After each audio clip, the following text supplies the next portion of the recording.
Yo guys, what's up? Welcome back to Let's Build a Zelda Coaster. My name is Tyler, and something you might notice is that I upgraded my computer in between episodes, so now we have everything in the highest possible quality. Well, actually, I don't even think this is the highest possible quality. I'll even have it upgraded a bit more before next episode. But yeah, that means we can continue working on this coaster. I had to take a break for a couple months because my park got too big for my old computer and I wasn't able to record it anymore, so I had to upgrade in order to continue this series.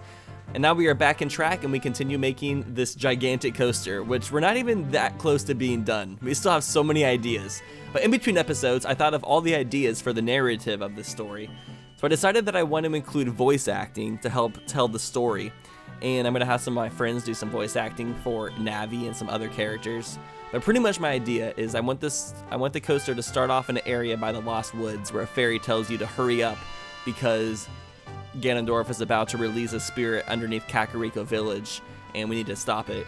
And so we go up to Kakariko Village, and right as we arrive, Ganondorf releases the spirit, and it destroys Kakariko Village before our very eyes. So we have to follow the spirit out through Hyrule Field, which is the gigantic part where we're going through all the loops and the outdoor segment of the coaster, and we follow it inside a dungeon that is comprised of 5 different sections: a forest, fire, water, spirit, and shadow section. You go through all of the dungeons, and then you fight the boss at the very end, which is going to be a Kraken-like monster that we're going to attack by pushing gigantic flaming boulders into the beast. And then at the very end, we lock the beast inside the Sacred Realm and return back to the castle where we are congratulated for our efforts. So that is pretty much the basic story I want to tell. It's not too in-depth, but I think it's pretty interesting. It gives a motive for this ride, which I think is a really interesting concept, is when roller coasters and different theme park rides have like a full story that goes along with them. So the first thing we did is I built the boss room. We kind of have the coaster circle around the boss room where the Kraken was. We'll go back to that in a bit. Right now I'm working on the Fire Temple room. So this comes right after the Shadow Temple segment, where you're going to circle around a room that's filled with lava. I'm going to try to make this look like an ancient fire temple with different lava elements, lava spouts, fire, ancient architecture, and just things that look like they are styled after Fire Temple from Ocarina of Time. A lot of what I'm doing is just trying to arrange the coaster through this underground segment. It might be a little bit hard to follow what's happening because I'm kind of jumping all over the place, just trying to get this coaster all put together. And I don't blame you if you get kind of confused. This is a very long coaster. Definitely the longest coaster I've built in Planet Coaster so far. But I really just wanted to put one coaster in this park that was just way over the top, where you watch it and you're just like, dang, whoever built this has no life. And that's in reference to me, which in a way I don't really have much of a life. I kind of spend way too much of my time building theme parks. Fun fact, I've actually gotten the next like 4 episodes of this theme park in general recorded. So there's gonna be a lot of episodes of Planet Coaster coming soon, and I'm excited for you guys to see some of the things I've built. So I'm not going to be putting in too much detail for any of these rooms this episode. My goal is to finish the track for the coaster and then mark everything else out as far as the terrain and shape of the rooms go. Just want to have a basic outline of the rest of this temple so we can see how everything's going to fit together. And then we're going to go back and work on some stuff inside the castle again. We got to finish the station room. I build the Lost Woods later, and we also build the Master Sword Chamber underneath the castle. That's going to be an area for guests to just like hang out. We'll put some food down there and they can eat next to the Master Sword. It's going to be pretty cool. So this is our gigantic Kraken boss that we're going to be fighting in the boss room. For now, we'll just name her Karen. Karen the Kraken. So you see these gigantic rolling boulders. So what we're going to do is, while the coaster is going around the top outer rim of this boss room, we're going to have the coaster push all of the boulders down these paths that I'm going to create for them. And then once we get down to the actual boss itself, you're going to see all of the boulders run into the boss at the same time and crush it and kill it. A little bit dark, but that's just how things go. Something else you might have noticed is I just found this feature, which is kind of life-changing for me when it comes to this game. But I found out you can turn the camera clipping off so you can just clip through the ground, which makes building things underground 10 times easier. Originally, in order to get to the underground segment, I had to enter the temple through one of the entrances that I built above the ground. But now with the camera clipping feature turned on, I can just go straight through the ground, and it makes it much easier to access and build in these underground segments. So that's an option that you can change in the game options, is the option to clip through the game terrain, and that just makes building, like I said, underground so much easier. And I think because of finding this option, I'm going to build a few more underground segments in this theme park, because now that it's just a lot easier, there's no excuse for me not to. I think one of the elements that's going to really solidify the atmosphere of this coaster as well is the fact that I can add in custom music into the game.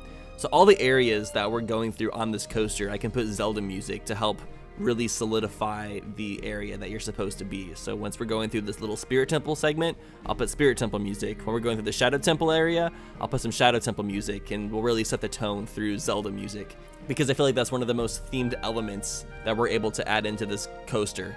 Something else I'm going to try to do is I'm going to try to bring my 3ds Max skills, because I did take some 3D modeling classes in college, and I want to try to work on some of my 3D modeling skills and build some 3D Zelda models to put into this coaster. I think just having some 3D models imported into this game that are from Zelda would really help with the whole theming of this coaster. Now that we can do that with a Theme Maker's Toolkit, now that that option is added, I'll probably make a video where I show how to import 3D models into the game. I haven't figured it out myself yet, so that it is a chore for me to have to figure out is how to import 3D models into the Theme Maker's Toolkit, but it is a skill that I want to learn how to do. I'm very interested in getting more into 3D modeling, so it'll be a good experiment for me in general.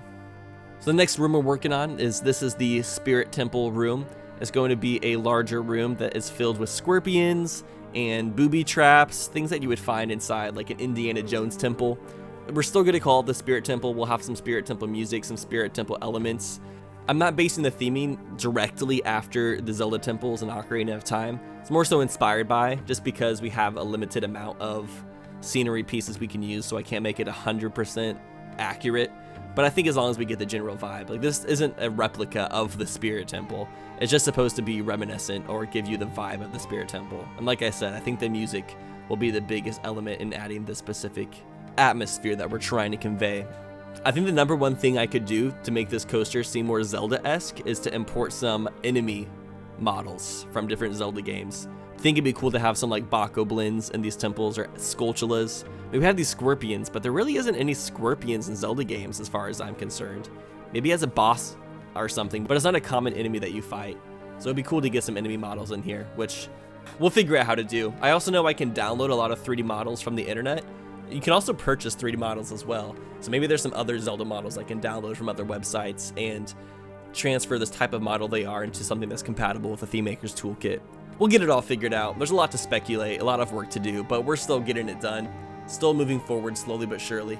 Also, for those interested, on a second channel I now have called Toucans, if you guys are interested in more Zelda related content, I'm doing this Let's Play of a game called Zelda Ninpai's Adventure. It's a ROM hack of Ocarina of Time with a bunch of brand new dungeons and remastered dungeons. It's super duper difficult, and it's a really fun experience. If you want to watch my playthrough of that, I'll put a link down in the description, because I think if you guys are watching this series, you would probably be interested in that as well.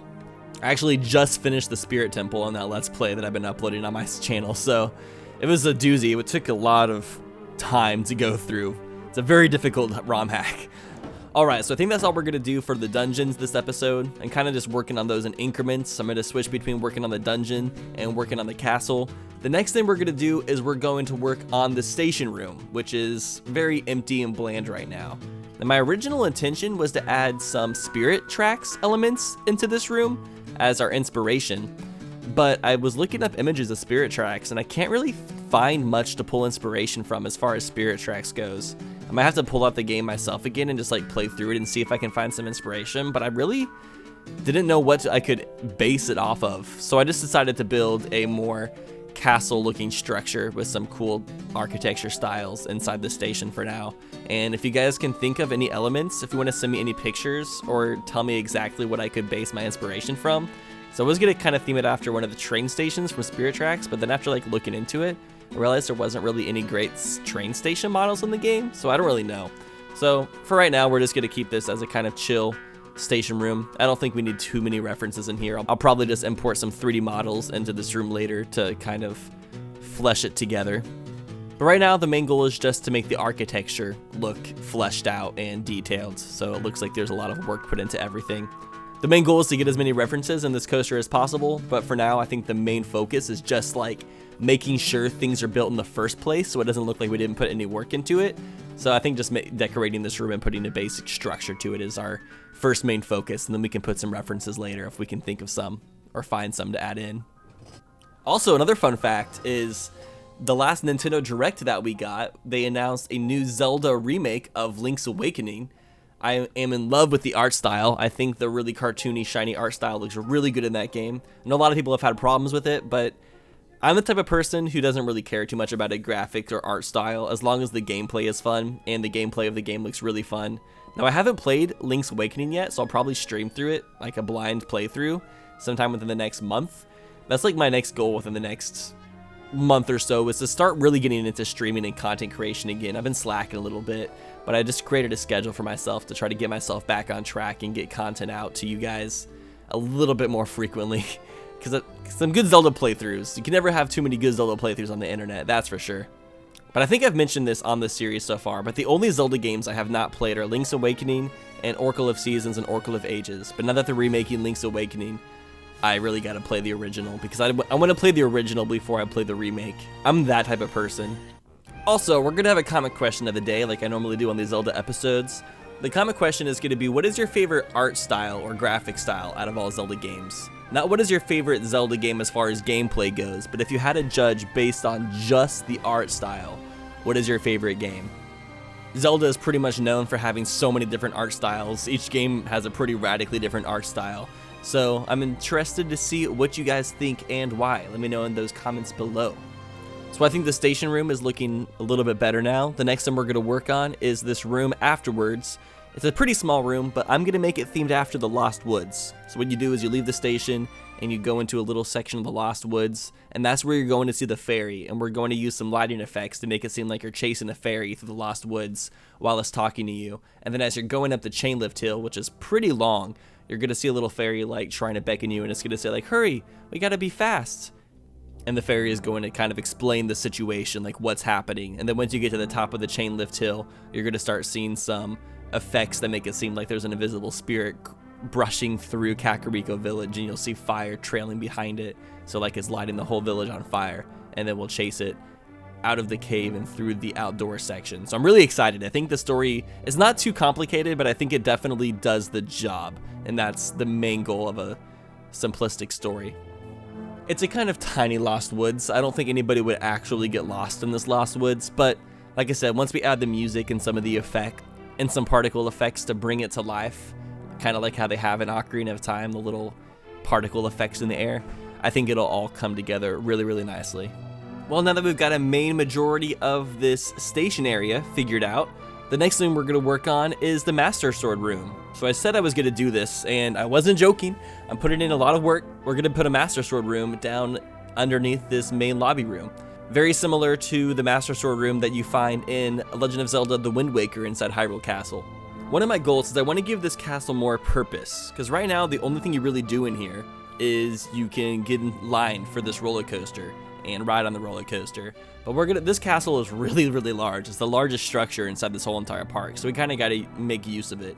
On the other side of the castle, adjacent to where the station boards, we have another thrill ride. I forgot what type of ride it is. I think I'm going to end up replacing that with another themed coaster, like a small, compact steel coaster of some sort. I'm not going to start that until we completely finish this Zelda coaster, though. That's going to be a completely different project. Something else I want to put inside this castle, though, is sort of a Zelda Hall of Fame, where you can go through and look at images of different areas in Zelda and different Zelda games. I also want to build a small Zelda gift shop. A Zelda gift shop might be a little bit ambitious, but I definitely think we can make it work. We're going to try to do a lot of things. Because here's the thing, we're also able to import videos and images onto screens inside this game. So we can import any image into this park that we want, any music, and technically any 3D model that we can create. So there's a lot of stuff we could put inside this castle, and I definitely think it's in my best interest to make this castle as impressive as possible, especially if I want the series to get more views and stuff. I think the more work I put into this ride, the better off I am. I don't think it's worth putting in a small amount of effort and just doing the bare minimum for a ride like this. I definitely think if I'm going to personally get the most out of this series, I'm better off putting in a few more extra episodes of adding details just to fully flesh out this ride and make it really impress people. Whenever people look at this ride and look at this castle, they can be like, oh crap, This thing is legit. That's the type of reaction I want to invoke from this coaster. But one of the reasons I really wanted to add this Master Sword chamber is because it's one of my favorite Master Sword chambers out of any Zelda game. Like Ocarina of Time, the Temple of Time chamber is kind of cool, but it's a little bit boring. Twilight Princess, the Sacred Meadow, it's also a bit bland. It's just a meadow and the forest, similar to like Link to the Past. And then some other Zelda games have some different rooms for their Master Swords, but I think this one is one of the most recognizable and one of the coolest looking Master Sword chambers, so that is why I chose it. And also, this castle interior is directly themed after Wind Waker in the first place, so adding another room from the Wind Waker castle definitely makes sense. It's taking me quite a bit of time to get the basic structure of this room built since we're building it from scratch, but once we get it all put together, it's looking pretty nice. So what I want to do is I want to import the images from the stained glass windows that you find in the Master Sword chamber in Wind Waker. There's mosaics of all the sages, Saria, Ruto, Darunia, Impa, and Boru inside that castle. And I think having the mosaic stained glass windows in this room would really bring it together. So that's what we're going to do next episode, is we're going to start including some custom elements that I import into the game, into this ride. Realistically, the main things that we gotta finish for this coaster at this point are we gotta finish the temple sections that we were building underground at the beginning of this episode, the dungeons, which those shouldn't take too much more time, and then we gotta finish the effects for the coaster as well. But we're getting there. We're making pretty quick progress. I think we made a lot of good progress this episode, and I'm excited to see what we get done in the next episode. Also in the Master Sword chamber, there's some knight statues that surround the Master Sword. I didn't have those types of statues, so I surrounded them with my own goddess statues, since there's the three goddesses, Din, Furore, and Nairu. The fourth goddess statue can be of the stepsister that nobody liked. Like I said, none of this is an exact replica. It's all inspired by, because we have limited parts. And then also I have a placeholder sword for the Master Sword. There's a sword model that I included from the game. I'm going to also try to include the Master Sword to take the place of the sword that I put in there for now. But anyways, I think we got quite a bit done in this episode. I like all the progress we've made. I think we've made some other really good steps towards finishing this coaster, and I think in the next episode we are going to get a lot of amazing detail finished. But anyways, thank you all so much for watching this episode. If you enjoyed the video, don't forget to hit that thumbs up button. It really helps me out. And if you want to be notified when I post more videos, make sure to hit that subscribe button. Anyways, thank you all for watching. I hope you have a fantastic day, and I will see you all in the next one. Take care, guys.